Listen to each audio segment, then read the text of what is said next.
नुकत्याच पार पडलेल्या दिल्ली विधानसभा निवडणुकीत भारतीय जनता पक्षाने 70 पैकी तब्बल 48 जागांवरती विजयी पताका रोवली होती आणि दणदणीत विजय मिळवला होता।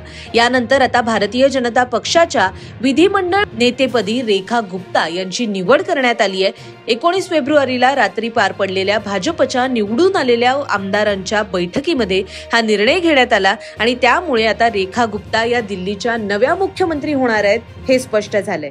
भाजपा विधिमंडळ पक्षाच्या बैठकीमध्ये दिल्लीच्या मुख्यमंत्रीपदी रेखा गुप्ता यांची निवड झाल्यानंतर त्यांनी पक्षाने दिलेल्या आशीर्वादासाठी आभार मानलेत।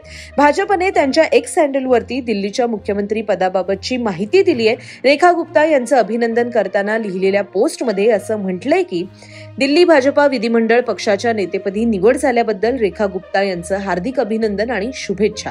तुमच्या नेतृत्वाखाली राज्य प्रगती करेल असा आम्हाला पूर्ण विश्वास आहे। रेखा गुप्ता या दिल्लीच्या मुख्यमंत्रीपदी विराजमान होणाऱ्या चौथ्या महिला मुख्यमंत्री ठरणार आहेत। यापूर्वी शीला दीक्षित, सुषमा स्वराज आणि अतिशी यांनी सुद्धा हे मुख्यमंत्री पद भूषवलेलं आहे।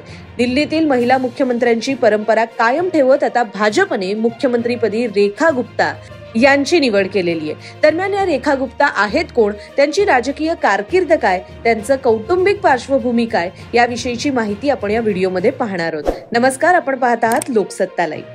रेखा गुप्ता या यंदाच्या निवडणुकीत दिल्लीच्या शालीमार बाग विधानसभा मतदारसंघातून आमदार म्हणून निवडून आले आहेत। त्या भारतीय जनता पक्षाच्या महिला मोर्चाच्या राष्ट्रीय उपाध्यक्ष सुद्धा राहिले आहेत। 2025च्या दिल्ली विधानसभा निवडणुकीत रेखा गुप्ता यांना शालीमार बाग विधानसभा मतदारसंघामध्ये आम आदमी पक्षाच्या वंदना कुमारी यांचा सामना करायचा होता आणि या सामन्यामध्ये रेखा गुप्ता यांनी तब्बल 29,595 मतांनी वंदना कुमारी यांना पराभूत केले। हरियाणातील जिंद जिल्ह्यात जन्मलेल्या रेखा गुप्ता या 50 वर्षांच्या आहेत। रेखा गुप्ता यांचं कुटुंब 1976 मध्ये दिल्लीला स्थलांतरित झालं होतं आणि त्यानंतर त्यांचं शिक्षण, राजकीय कारकीर्द ही दिल्लीतच घडली।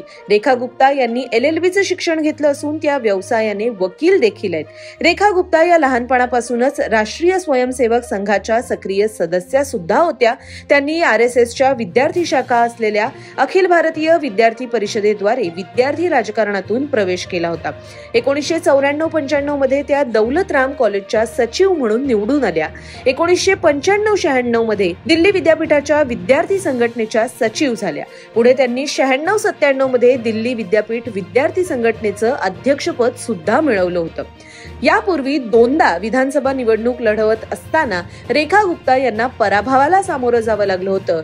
मात्र यंदा पहिल्यांदाच विधानसभेची निवडणूक जिंकून त्यांची थेट मुख्यमंत्रीपदी वर्णी लागली आहे। 2015 आणि 2020च्या विधानसभा निवडणुकीत सुद्धा रेखा गुप्ता यांना शालीमार बाग मतदारसंघातूनच उमेदवारी देण्यात आली होती। 2015 मध्ये त्यांचा सुमारे 11,000 मतांनी पराभव झाला होता, तर 2020 मध्ये त्यांच्या पराभवातील मतांचं अंतर हे 3,440 इतकं होतं।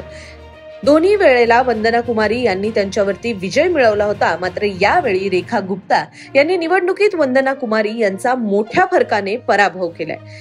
दरम्यान दिल्ली विधानसभा निवडणुकीकडे संपूर्ण देशाचं लक्ष लागलं होतं। एकीकडे आम आदमी पक्षाकडून सत्ता कायम राखण्यासाठी जोर लावला जात होता, तर दुसरीकडे भाजपकडून दिल्लीतील 27 वर्षांची सत्तेची प्रतीक्षा संपवण्यासाठी जोरदार प्रचार करण्यात आला होता। काँग्रेस आणि आप यांच्यात न झालेल्या युतीचा भाजपला फायदा होईल असं मानलं जात होतं आणि खरं तर 8 फेब्रुवारी रोजी जाहीर झालेल्या निकालानंतर असंच झाल्याचं दिसून आलं। दिल्लीची सत्ता भाजपकडे जाणार हे चित्र अवघ्या काहीच तासांमध्ये स्पष्ट झालं होतं। दिल्लीत भारतीय जनता पक्षाने तब्बल 48 तर आम आदमी पक्षाने 22 जागांवर विजय मिळवला होता। मात्र काँग्रेसला यंदा सलग तिसऱ्या विधानसभा निवडणुकीत एकही जागा दिल्लीमध्ये जिंकता आली नव्हती। यानंतर आज म्हणजेच 20 फेब्रुवारी 2025ला दिल्लीतील नवनिर्वाचित मुख्यमंत्री रेखा गुप्ता यांचा शपथविधी सोहळा रामलीला मैदानामध्ये पार पडणार आहे। त्यांच्याबरोबर अन्यही काही आमदार हे मंत्रीपदाची शपथ घेणार आहेत असं लक्षात येते। या शपथविधीचे अपडेट्स पाहण्यासाठी लोकसत्ता लाईव्हला सबस्क्राईब करायला विसरू नका। पाहत रहा लोकसत्ता लाईव्ह।